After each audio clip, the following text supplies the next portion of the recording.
اللهم صل على سيدنا ومولانا محمد معدن الجود والکرم وآلہ وصحبہ وبارک وسلم۔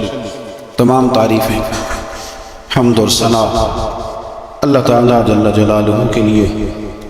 درود و سلام نبی رحمت نور مجسم شفیع معظم آقائے کل ختم رسول دانائے سبل احمد مجتبیٰ جناب حضرت محمد مصطفیٰ اعلیٰ تحیت و ثنا کی ذات والا صفات کے لیے حمد و صلوات کے بعد آج یکم محرم الحرام ہے۔ امیر المومنین خلیفۃ المسلمین حضرت سیدنا عمر فاروق رضی اللہ تعالیٰ عنہ کا آج یوم وصال ہے۔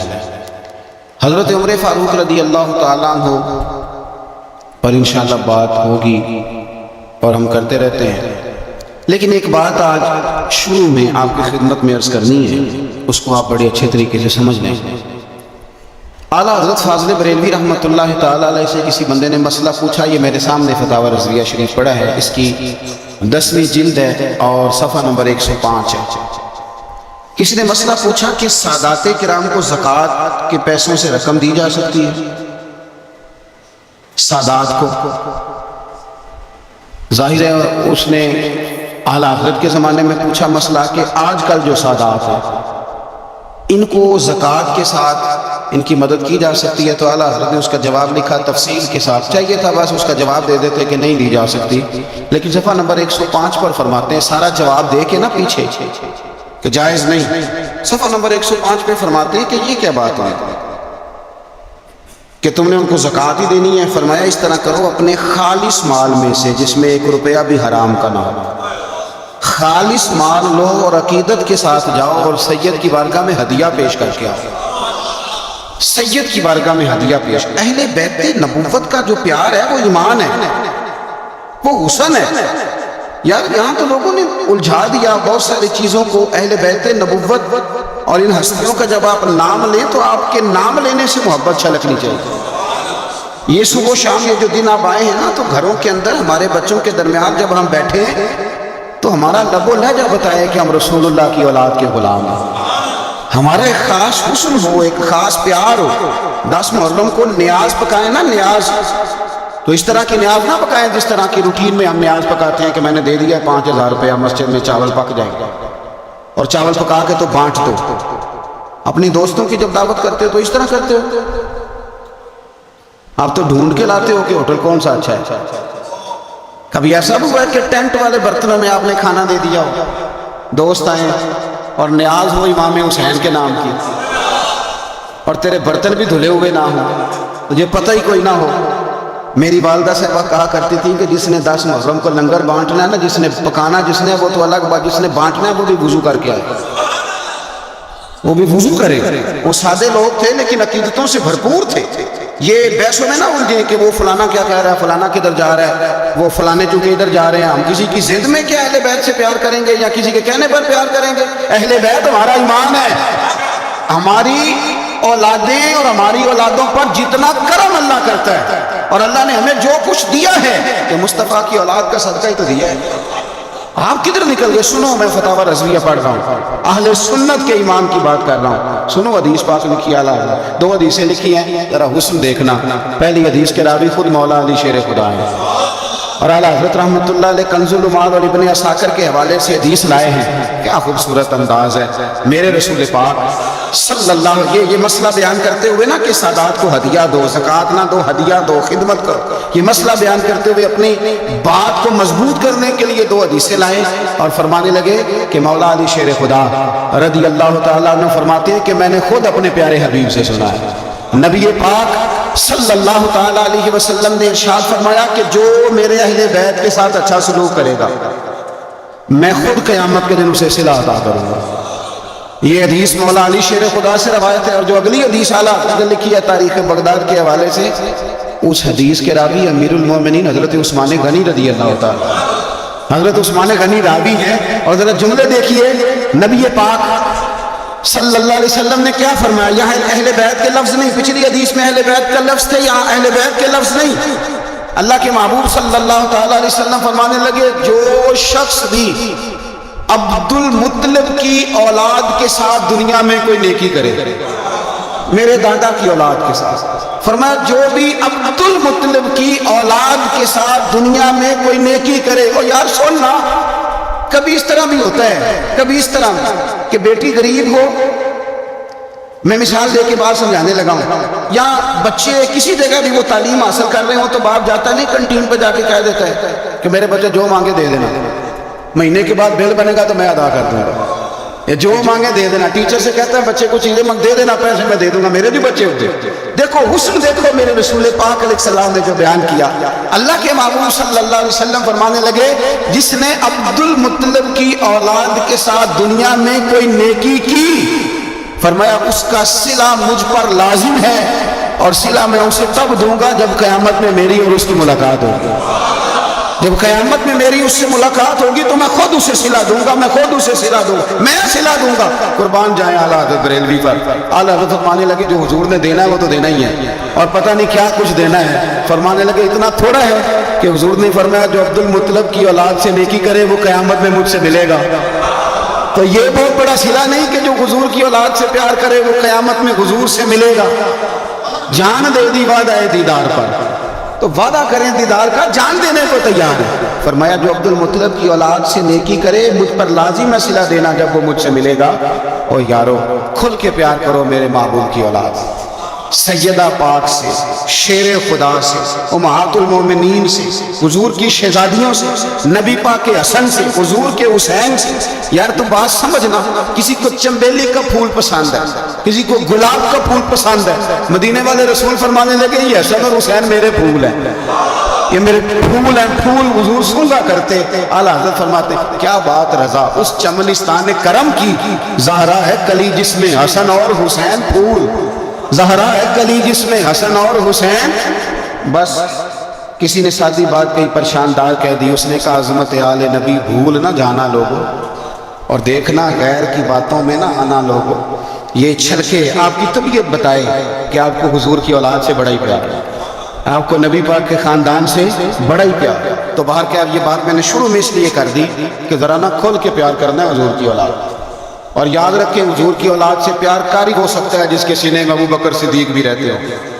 ہمیں تو حضور کی اولاد کا ادب بتایا ہی فاروق اعظم نے، یہ سبق پڑھایا ہی عثمان غنی نے. وہ بڑے نا سخت مزاج، اصولوں پر پابند آدمی تھے حضرت عمر بن عبدالعزیز. خاندان کے ایک دو لوگ ایک دو دفعہ سفارش کرانے آئے کسی بات کے لیے حضرت عمر بن عبدالعزیز سے، تو آپ نے نا عملے کے لوگوں سے کہا آج کے بعد میرے خاندان کا کوئی بندہ ہے تو اندر نہ آنے دینا، یہاں کوئی اقربا پروری نہیں چلے گی، خبردار کوئی قریب نہ ہے. لیکن ایک دن نا امام حسن کی اولاد میں سے ایک شہزادے آ گیا. جناب عمر بن عبدالعزیز کو پتہ چلا امام حسن کی اولاد ہے. میں آپ کو قسم اٹھا کے کہتا ہوں، قسم میں نے کبھی نہیں اٹھائی، قسم اٹھا کے کہتا ہوں کہ میرے مرشد کا پوتا کبھی ملے تو میں پیر چومنے کو تیار ہوں، اور میری شرط بھی کوئی نہیں کہ وہ عالم فاضل ہو. کیا اصلہ نال جو نیکی کریے وہ نسلہ تاک نہیں بھول دے.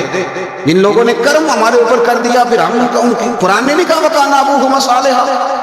موسیٰ کہتے ہیں میں اس لیے دیوار سیدھی کر رہا ہوں، بچوں کا خزانہ ہے، اور ان کا باپ نیک آدمی تھا، وہ ساتویں پشت میں نیک تھا، تو اتنی قدر ہو رہی ہے. مجھے اتنے کسی استاد کا بچہ فون کر دے تو میں چپ کر جاتا ہوں، میں کہتا ہوں یار بات ٹھیک ہے، اصلہ نال جو نیکی کریے تو نسلہ تاک نہیں بھول دے.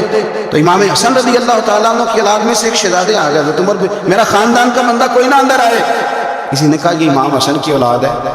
جناب عمر بن عبدالعزیز نے ممبر چھوڑا، تخت چھوڑا، شہزادے کو تخت پہ بٹھایا، پھر دونوں آنکھوں میں آنسو اور دونوں ہاتھ باندھ دیے. کہنے لگے شہزادے آج کے بعد آپ نے آنا نہیں، کوئی حکم ہو تو رکھا لکھ لے، اور اگر پھر بھی مجھ سے ملنا ہو تو مجھے حکم کر دے، عمر بن عبدالعزیز چل کے آپ کے پاس حاضر ہو جائے. تیری نسل پاک میں ہے بچہ بچہ نور، تو ہے عین نور تیرا سب گھر. تو ذرا ہوش سے ذرا تھوڑا سا نا ہماری کیفیت بتائے کہ ہمیں حضور کی اولاد سے بڑا ہی پیار ہے. اور ایک بات اور، سید کا بس صحیح العقیدہ ہونا شرط ہے، صحیح العقیدہ ہو، صاحب ایمان ہو. باقی آپ بحث نہ کریں کہ نمازیں کتنی پڑھتا ہے، عالم فاضل کتنا ہے. بزرگ فرماتے ہیں قرآن کا صفحہ اگر کبھی کیچڑ میں بھی گر جائے نا، اس پہ پیر نہیں رکھا جاتا، اسے پھر بھی دھو کے چوما ہی جاتا ہے، کیونکہ وہ صفحہ قرآن کا ہے. فرماتے ہیں تو سید پہ بحث نہ کر کے نیک کتنا ہے، پرہیزگار کتنا ہے، کرتا کیا ہے، تو اپنے اعمال پہ غور کر، اور یہ سمجھ یہ کوئی عام نہیں، یہ خون رسول ہے. اعلیٰ حضرت حضور کے بچوں کی شان بیان کرتے ہیں تو کہتے ہیں آب تطہیر سے جس میں پودے جمے، یعنی یہ جو سیدہ فاطمہ کے بچے پیدا ہوئے ہیں تو یہ آب تطہیر سے جس میں پودے جمے، اس ریاض نجابت پہ لاکھوں سلام۔ تو بڑی تسلی سے، بڑے ذوق سے، بڑے شوق سے منقبت سنیں پورا یہ محرم کے دار۔ بحث نہیں کریں، مہربانی کرنی ہے آپ نے، بحث نہیں کرنی۔ میں نے آپ کو پہلے بھی بتایا تھا، پھر کہہ دیتا ہوں، میری اماں جی میں نے 10 محرم تو پہلے کہنا ٹوٹیاں لے آ لیا، کھیر بننی مینوں لین جانیاں پیندیاں سن۔ میں کہنا اماں جی میں پوچھیا اپنے استاداں نوں، پرات وچ بھی ختم ہو جاندا ہے، پتیلے چ بھی ہو جاندا ہے، چلو ٹوٹیاں تو فرض نے۔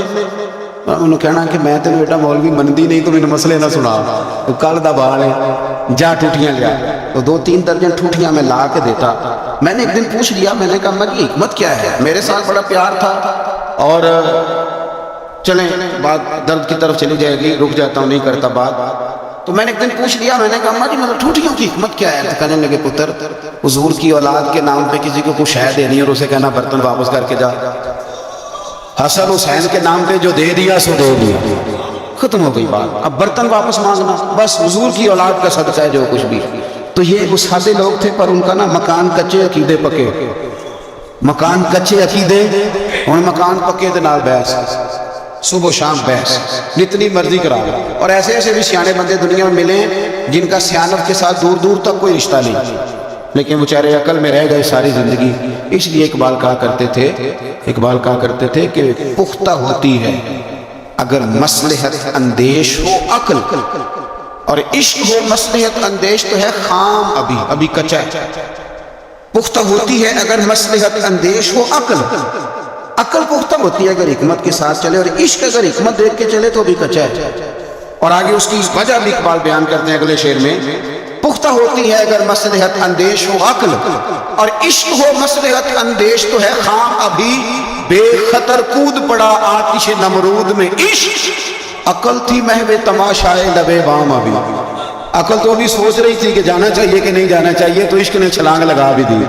حضرت ابراہیم نے چھلانگ، وہ کہا تھا جبریل امین نے آپ دعائی کر لیں، تو فرمانے لگے اللہ کو نہیں پتا، کہوں تو تب نہ جب مجھے پتا نہ ہو۔ تو بے خطر کود، بارہ دل میرا کہہ رہا ہے ادھر ہی رہ جاؤں، پر بات حضرت عمر کی کرنی ہے نا۔ حضرت فاروق اعظم جو ہے نا، حضرت عمر فاروق مسلمانوں اور مومنین کے لیڈر تو ہیں، لیکن حضرت عمر فاروق انسانیت کے رہنما ہیں بہت بڑے۔ حضرت عمر جس ہستی کا نام ہے، اس بندے نے انسانیت کے اصول وضع کیا، انسانیت۔ حضرت فاروق اعظم نے لوگوں کی بھلائی اپنا ذوق بنا لیا تھا، اور قرآن مجید نے کہا جو ایمان لانے کے بعد اچھے عمل کرے یہی ساری مخلوق سے بہتر ہو۔ ان الذین آمنوا وعملوا الصالحات اولئک هم خیر البریہ، جو ایمان لانے کے بعد اچھے اعمال کرے وہی ساری مخلوق سے بہتر۔ حضرت عمر نے نا ایک ذوق بنا لیا تھا کہ میں نے اللہ کے بندوں کی خدمت کروں اور اپنی ذمہ داری کو ادا کرنا۔ ہمارے ہاں معاشرے میں بہت سارے کام اس لیے خراب ہوتے ہیں کہ ہم نا احساس ذمہ داری بھول جاتے ہیں۔ میرا ادارہ ہے نا تو میری ذمہ داری ہے، اس کے اندر کوئی کمزوری ہوتی ہے، کوئی غلطی ہوتی ہے، تو وہ اس کی سب سے بڑی وجہ یہ ہوتی ہے کہ میں سست ہو جاتا ہوں۔ مجھے پتہ ہے بہت سارے کام کئی دفعہ میں دیکھتا ہوں کہ صحیح نہیں ہوئے، تو بعد میں جب میں اندازہ لگاتا ہوں تو مجھے پتہ ہوتا ہے کہ یہاں میں سست ہو گیا۔ اگر میں کم سو لیتا 2 گھنٹے تو یہ کام ٹھیک ہو جاتا۔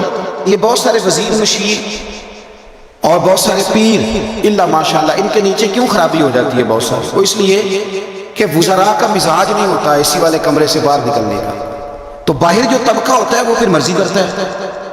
اگر یہ کڑی نگرانی کرے، ان کا ذوق بنے اور سستی چھوڑے۔ ہمارے یہاں کئی دفعہ ایسا ہوتا ہے، ہم بہت ساری ذمہ داریاں کبھی بچوں کی ماں پہ ڈال دیتے ہیں، کبھی جو ہے وہ چھوٹے بھائی پہ ڈال دیتے ہیں، کبھی کسی پہ ڈال دیتے ہیں۔ اس سے بڑے بڑے نقصانات ہوتے ہیں، بڑے کسی دوست پہ کوئی ذمہ داری ڈال دی، وہ تیرا یار ہے، تیرا مخلص ہے، وہ سارا ٹھیک ہے، اور اس بیچارے کی ایک کمزوری یہ ہے کہ اس کے ساتھ ایک شیطان بھی رہتا ہے۔ ضروری نہیں کہ وہ جان بوجھ کے کوئی غلطی کرے، اس کی نگرانی کا، اس کا احتساب کا، اس پر توجہ دے کہ وہ کیا کر رہا ہے۔ حضرت فاروق اعظم رضی اللہ تعالیٰ نے چھوٹی چھوٹی باتوں پہ توجہ کی، اور آپ نے ایک اصول بنایا۔ ایک اصول آپ کو یہ مل جائے گا، ابن جوزی علیہ رحمہ نے اس کو لکھا ہے۔ حضرت عمر فرمایا کرتے تھے کہ حکومت چونکہ میری ہے تو ذمہ داری بھی، یہ نہیں فرماتے تھے کہ اداروں سے پوچھوں گا، متعلقہ آدمی سے پوچھوں گا، یہ نہیں فرماتے میں اس محکمے کے سربراہ کو، اس منسٹری کے وزیر کو، یہ بات نہیں ہوتی. حکومت میری ہے تو ذمہ داری بھی میری ہے.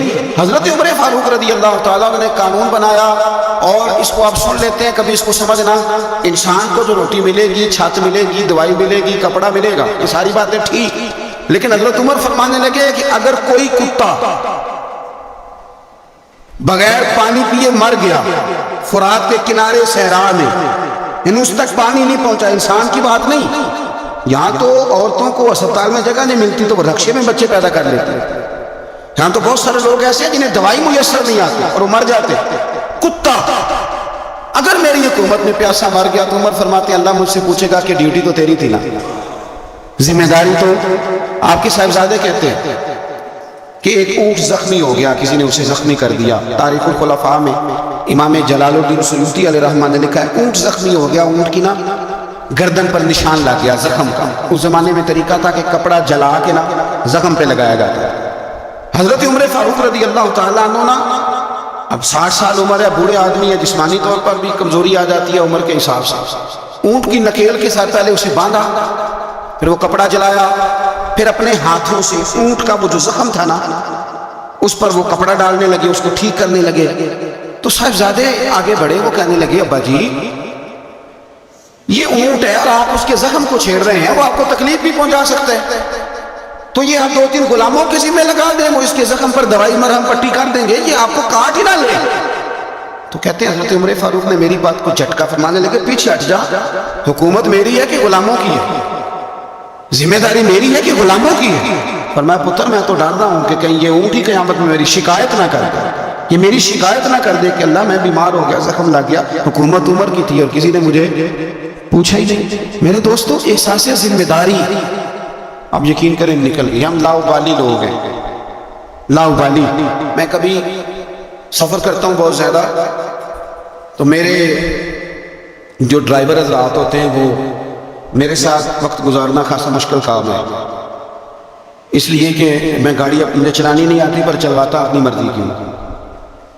تو ان کی خواہش ہوتی ہے کہ میٹر پہ نظر نہ پڑے پیر صاحب.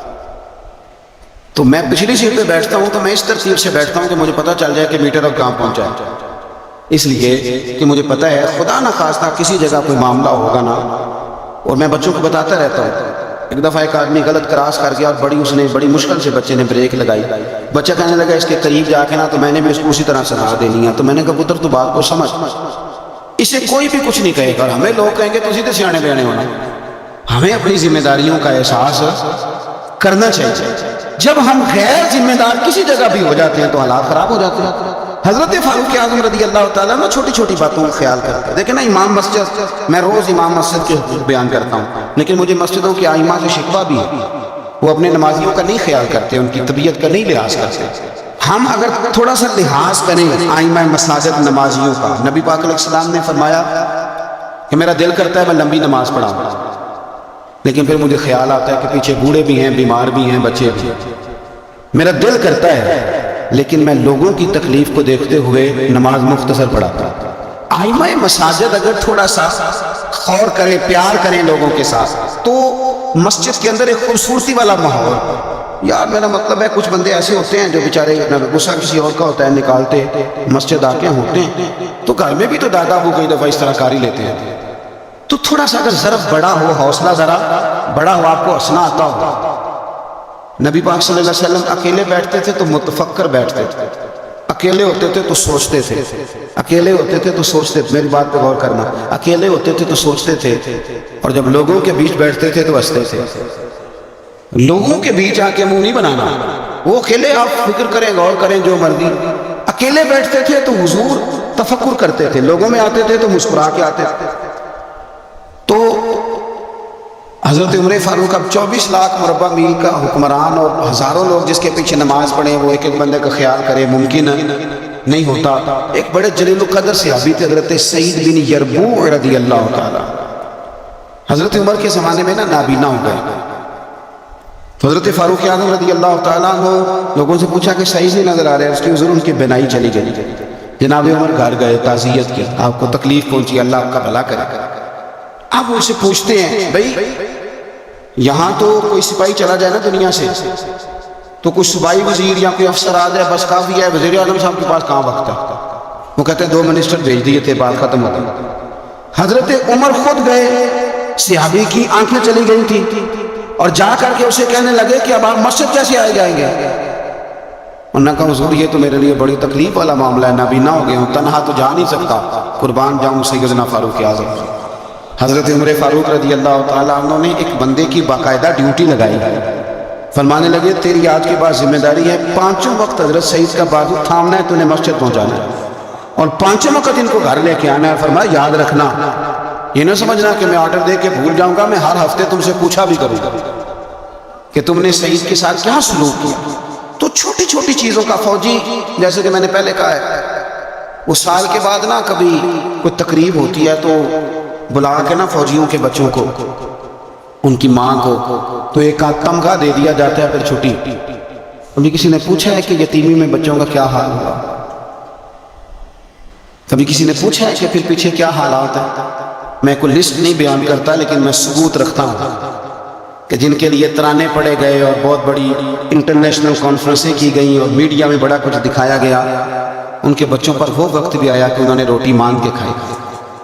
یہ فوٹو سیشن کرانا آسان کام ہے لیکن ان کا خیال رکھنا یہ مشکل کام ہے، مشکل کام ہے۔ بھیج دیا کسی کو وزیر کو، جا چیک دیا جا کے شہید کی بیوہ کو، وہ فلاں آدمی پولیس میں شہید ہو گیا، تو وہ بیوہ بعد میں بتا رہی ہے کہ وہ چیک میں نے 5 دفعہ بینک بھیجا ہے، وہ کیش ہی نہیں ہوتا، چونکہ فوٹو تو آ گئی، بات تو ختم ہو گئی۔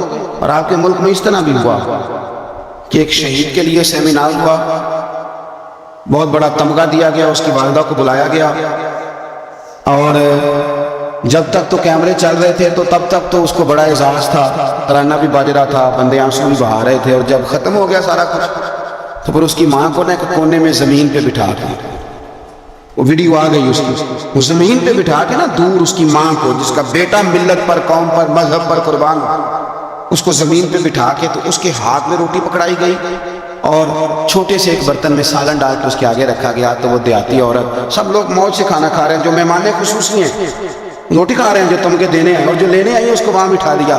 پھر وہ کسی نے ویڈیو بنا کے جب نیٹ پہ ڈال دی تو پھر کہا گیا کہ ہم نے نوٹس لے لیا ہے، وہ پتہ نہیں کس بلا کا نام ہے، ہم نے نوٹس لے لیا ہے۔ وہ کیا ہوتا ہے؟ میں تو نہیں پتا آج تک اس کا کوئی نتیجہ نکلا ہو۔ کیا نوٹس لیا؟ کیا بات آئی سامنے؟ کچھ بھی نہیں۔ وہ جی پتہ کر رہے ہیں، وہ 2-4 بندوں کی کمیٹی بنا دی ہے، وہ کمیٹی خیال کرے گی۔ کیا صاحب آپ بات کرتے ہیں؟ آؤ میں آپ کو نبی پاک علیہ وسلم کے اس شاندار غلام کی بات بتاؤں۔ صحیح بخاری میں حدیث، صحابہ کہتے ہیں حضرت عمر فاروق رضی اللہ تعالیٰ عنہ کے پاس ایک خاتون روتی ہوئی آئی، کہنے لگی خامد میرا شہید ہو گیا اور 4-5 بیٹیاں چھوڑ گیا، تو گھر میں تو بکری کا کھور بھی نہیں، کوئی چیز نہیں کھانے پینے کے لیے۔ فاروق اعظم رضی اللہ تعالیٰ عنہ نے کمیٹی نہیں بنائی، چیک نہیں دیا، وہ ایک اچھا سا اور ایک خوبصورت سے پیکج کا اعلان نہیں فرمایا، بلکہ فاروق اعظم نے ایک اچھا تازہ تگڑا اونٹ مال غنیمت کے اونٹوں میں سے لیا اور 2 بوریاں اپنے ہاتھوں سے اچھے راشن کی بھری، اس کے اندر ڈھیر سارے نقد پیسے بوریوں میں ڈالے اور وہ دونوں بوریاں اونٹ کے اوپر اپنے ہاتھوں سے، بخاری پڑھ رہا ہوں، ان کی رسیاں باندھی، پھر اس عورت کے ہاتھ وہ لگام تھمائی اور اسے کہا پتر میں نے تجھے اتنا مال دے دیا ہے کہ جب تک یہ ختم ہوگا نا انشاءاللہ تب تک تیرے حالات بھی اللہ بدل دے گا، تیرے دن بدل جائیں گے جب تک یہ ختم ہوگا۔ وہ خاتون جانے لگی تو آپ فرمانے لگے بیٹا اونٹ نہیں واپس بھیجنا، یہ بھی تیرا ہی ہے، دے دیا تجھے۔ اب چلے گئی وہ خاتون، تو صحابہ کہتے ہیں ہم نے پوچھا کہ جناب آپ تو بڑے کفایت شعار ہیں، آپ تو بڑی بانٹ کے چیزیں دیتے ہیں، تو آپ نے اس بچی کو اتنا کچھ دے دیا، بھیا وقت دے دیا، اور واقعی بہت زیادہ دے دیا، اور نقدی پیسے بھی دے دیے۔ حضرت عمر فرمانے لگے تم نہیں نہ جانتے، میں جانتا ہوں، یہ میرے نبی پاک کے صحابی حضرت خفاف بن ایمان رضی اللہ تعالیٰ عنہ کی صاحبزادی، اور میں نے حدیبیہ کے مقام کے اس کے باپ کو حضور کی خدمت کرتے دیکھا ہے، میں نے انہیں جنگیں لڑتے دیکھا اس کے باپ کو، اس کے بھائی کو۔ فرمایا وہ تو بچی آئی ہے تو میں تمہیں کیا بتاؤں، مجھے تو تکلیف شروع ہو گئی ہے کہ اسے آنا کیوں پڑا، خدا کے بڑھ کے میں کیوں خدمت نہیں کر سکا، اسے آنا کیوں پڑا۔ عزیز دوستو یاد رکھنا، اصلہ نال جو نیکی کریے تے نسلہ تاک کچھ لوگ ایسے ہوتے ہیں جنہیں قدر ہوتی ہے، وہ قربان کر دیتے ہیں ہر شے، لیکن اصولوں پر کبھی سمجھوتا نہیں کرتے۔ حضرت سیدنا فاروق اعظم رضی اللہ تعالیٰ عنہ نے اتنا نوازا اس بچے، اور پھر احسان کر کے نوازتے تھے۔ ہمارا یہ مزاج بن گیا کہ جو شے بھی آئے پہلے میرے گھر آئے، اور لوگ کئی دفعہ گھر بچاتے بچاتے سارا کچھ ضائع کر بیٹھتے تھے، ہر شے، ہر چیز، حتیٰ کہ معاذ اللہ دین ایمان، دعائیں بھی، پیسہ بچ جائے، گھر بچ جائے، باقی جو شے جاتی ہے وہ جائے۔ لیکن سیدنا فاروق اعظم کا رنگ بڑا انوکھا ہے، انداز بڑا نرالا ہے۔ ایک جگہ سے نا چادریں آئیں بہت ساری، میرا خیال ہے کہ جو بہترین چیز ہوتی ہے نا وہ لوگ پہلے گھر رکھ لیتے ہیں۔ یہ قربانیاں ہوئی ہیں نا جی، تو 4 5 رانے جنہوں نے 6 بکرے کیے، وہ پہلے انہوں نے سائڈ پہ کر دیا۔ مجھے ایک سنگی بتانے لگے کہ اس دفعہ آپ کی دعا سے خیر ہوئی ہے، ہم نے مکس کر کے گوشت بانٹا ہے، ورنہ پہلے اسی طرح کرتے تھے کہ جو رانے ہیں نا وہ ساری سائڈ پہ کرو اور باقی پھر اکٹھا کر کے اللہ کے راستے میں دے دو۔ اللہ کی راہ میں جو دینا ہے، جو اپنی راہ میں دینا ہے اس کا طریقہ، اور اللہ کی راہ میں دینا ہے معاذ اللہ تو اس کا سٹائل ہے اور ہے۔ فرمانے لگے کہ چادریں آئیں اور بڑی بڑی قیمتی چادریں آئیں، تو فاروق اعظم رضی اللہ تعالیٰ عنہ نے کوئی اس میں تخصیص نہیں کی، 1 2 2 3 3 4 4 بانٹتے رہے۔ چادریں تھی عورتوں والی، اب جو سب سے نیچے سے چادر نکلی وہ اتفاق سے بڑی شاندار نکلی، آخر میں جو رہ گئی نا، صبر کریں تے موتی مل سن تے ذکر کریں تے ہیرے، یہ صبر کریں تے موتی مل سن، ذکر کریں تے جے پاگلا وانگو رولا پاویں، نہ موتی نہ صبر کریں تے موتی مل سن، ذکر کریں تے۔ آج کل لوگ شور ڈال کے سارا کچھ کرنا چاہتے، تو چپ کر کے کونے میں بیٹھ جا، تو بیٹھا رہا، تو ڈرنا دے، پوچھنے والا خود ہی تجھ سے پوچھ لے گا تو کدھر سے آیا ہے، وہ ختم ہوگی بات۔ صبر کیا نا جب وہ چادریں ساری، ایک چادر اب اپنے گھر والوں کے لیے انہوں نے چادر ابھی دینی تھی، وہ سب سے نیچے قیمتی چادر نکل ہے، تو چادر بڑی حسین ہے، اور باری بھی حضرت عمر کی لگ گئی، ان کے گھر جانی تھی چادر ان کی اہلیہ کے لیے۔ تو ایک صحابی کہنے لگے یہ آپ کی زوجہ جناب ام کلثوم رضی اللہ تعالی عنہا پر بڑی جچے گی چادر، بڑی حسین ہے، اور یہ خاتون اول کو بڑی جچے گی۔ تو حضرت عمر کہنے لگے ام سلیت رضی اللہ تعالی عنہا ایک خاتون ہے، یہ چادر انہیں دوں گا۔ کہا ان کو کیوں دیں گے؟ فرمانے لگے اس لیے کہ احد میں جب بہت سارے لوگ زخمی ہو گئے تھے تو میں نے اس بی بی کو دیکھا تھا مشکیزہ اٹھا کے نبی پاک کے غلاموں کو پانی پلا رہی تھی، تو یہ خوبصورت چادر اس کے حصے میں آئے گی جس نے رسول اللہ کے دین کی خدمت کی۔ وہ حضرت عمر نے بتایا جو حضور کے دین کی خدمت کرتے رہے ہم ان کی خدمت کرتے رہے۔ فوجیوں کو بھیجتے تھے نا جب آپ جہاد پر، تو پیچھے سے فوجیوں کے گھروں میں جاتے تھے صبح خود۔ میں پہلے کہہ چکا ہوں کہ یہ نہیں کہتے تھے کہ محکمے والوں کی ڈیوٹی لگا دی، خود جاتے تھے اور فوجیوں کے گھر والوں سے پوچھتے تھے کوئی سبزی تو نہیں منگانی، کہ نہیں حضرت عمر کوئی سودا تو نہیں منگانا؟ تو وہ خواتین کہتی کہ ہاں زیتون لانے والا ہے، پنیر لانے والی ہے، گھی لانے والا ہے، ستوں کی ضرورت ہے۔ تو فاروق اعظم نے لسٹ پکڑی، تو بازار میں آتے تو شور مچ جاتا امیر المومنین، لوگ پوچھتے آپ کیسے آئے؟ فرمانے لگے وہ فوجیوں کے گھروں میں سودا پہنچانا۔ ایک دفعہ قحط بھی پڑا تھا حضرت عمر کے دور میں، عام الحمادہ اس کو کہتے ہیں، 8 9 مہینے بارش نہیں ہوئی تھی۔ حضرت عمر فاروق نہ شروع سے زیتون استعمال نہیں کرتے تھے، کچھ بندے کچھ چیزیں نہیں نہ کھا سکتے، ان کا مزاج نہیں ہوتا۔ میرا بھائی ہے گوشت نہیں کھاتا، میرا ایک بیٹا ہے سوائے گوشت کے کوئی شے نہیں کھاتا۔ اب یہ فرق ہے، کوئی کچھ کھاتا ہے کوئی کچھ کھاتا ہے، اب اس کا کیا کیا جائے؟ اپنا اپنا لوگوں کا مزاج ہے۔ ہمارے سامنے بہت سارے بندے بہت ساری چیزیں، اللہ کی فضل سے ناپسند کوئی شے نہیں، لیکن کچھ چیزیں انسان کی طبیعت پر سوٹ نہیں کرتی، اس سے وہ نہیں کھائی جاتی۔ یہ الگ بات ہے کہ لوگ پیر صاحب کو بلیک میل کرتے ہیں، کہتے ہیں کھائیں، ہم نے وضو کر کے پکائی ہے، یا آپ نے وضو کر کے پکائی ہے تو وہ جو دوائی کھا کے ہضم کرے گا، تو آپ مہربانی کریں، وہ نہیں کھانا چاہ رہا تو آپ کو تھوڑی سی گنجائش ہی دے دیں۔ تو حضرت عمر فاروق زیتون استعمال نہیں کرتے تھے، ان کی طبیعت کو تکلیف دیتی تھی۔ اب قحط کا زمانہ ہے، آپ کا مزاج تھا گھی کے ساتھ سالن پکتا تو کھاتے، تو قحط پڑا نا تو گھی بہت مہنگا تھا اور زیتون سستا تھا، تو حضرت عمر نے کہا سارے زیتون ہی کھائیں گے۔ گھر آ کے اپنی بیوی سے کہا کہ آج کے بعد ہنڈیا زیتون میں پکے گی، حالانکہ اس زمانے میں زیتون بہت سستا ہے۔ تو اہلیہ کہنے لگی بچے تو کھا لیں گے تو آپ کا کیا بنے گا؟ فرمایا میرا بھی کچھ نہیں بنے گا، میں بھی کھاؤں گا۔ اب ایک آدمی نے ایک چیز کبھی نہیں کھائی، پھر وہ روز کھانی پڑے، 4 5 دن بیت گئے تو پیٹ سے گڑ گڑ کی آوازیں آنے لگی، اس نے پیٹ خراب کر دیا۔ تو حضرت عمر امیر المومنین اپنے پیٹ سے باتیں کر رہے ہیں، فرمانے لگے جتنا مرضی شور کا، اپنے پیٹ سے کہتے ہیں شور جتنا مرضی کا، گھی تجھے اسی دن ملے گا جس دن میرے نبی کی ساری امت گھی کھانے لگ جائے گا۔ کہاں شور جتنا مرضی تو نے کرنا ہے، یہ اسی دن ملے گا جس دن حالات نارمل ہو گئے۔ ابھی کہتے ہیں ابھی تجھے گھی مل سکتا، حالات نارمل ہوں گے تو ملے گا، کار شور جتنا تو نے کرنا۔ میرے بھائی یہاں تو لاک ڈاؤن ہوا، حالات بدلے، بڑی لوگوں کو پریشانی ہوئی، چاہیے تو یہ تھا نا کہ وزیر کے پاس 2-3 گاڑیاں پروٹوکول کی ہیں، وہ 3 ہی دے دیتے، ایک رکھ لیتے جس میں سفر کرتے ہیں۔ لیکن ہمارے یہاں نا لوگ غریبوں کا درد بیان کرتے ہیں لیکن اس کا عملی اظہار، قحط کے دنوں میں آپ کا بیٹا تربوز کھا رہا تھا تو سیدنا فاروق اعظم نے پکڑ کے اس کے گردن پر ایک چپت مار دی، فرمانے لگے تو کتنا عجیب آدمی ہے کہ لوگ قحط میں پڑے ہوئے تو تربوز کھا رہا، خبردار جب تک سب لوگوں کو چیزیں نہیں مل جاتی اتنی دیر تک تمہیں یہ کھانے کی اجازت نہیں ہے۔ پھر حضرت عمر رضی اللہ تعالیٰ عنہ کے زمانے میں اس قحط کے دور میں بارش نہیں ہوتی، حضرت بلال بن حارث المزنی، یہ صحابی ہیں، مصنف ابن ابی شیبہ میں موجود ہے، یہ ختم کیسے ہوئی قحط ختم کیسے؟ وہ گئے جا کے نا حضور کے روضے پہ حاضر ہوئے، حضور بارش نہیں ہو رہی مہربانی کری، کہتے میں وہی سو گیا، مجھے حضور خواب میں ملے اور فرمایا عمر کو میرا سلام کہنا اور اسے کہنا تو فکر نہ کر رب بارش عطا کرے گا۔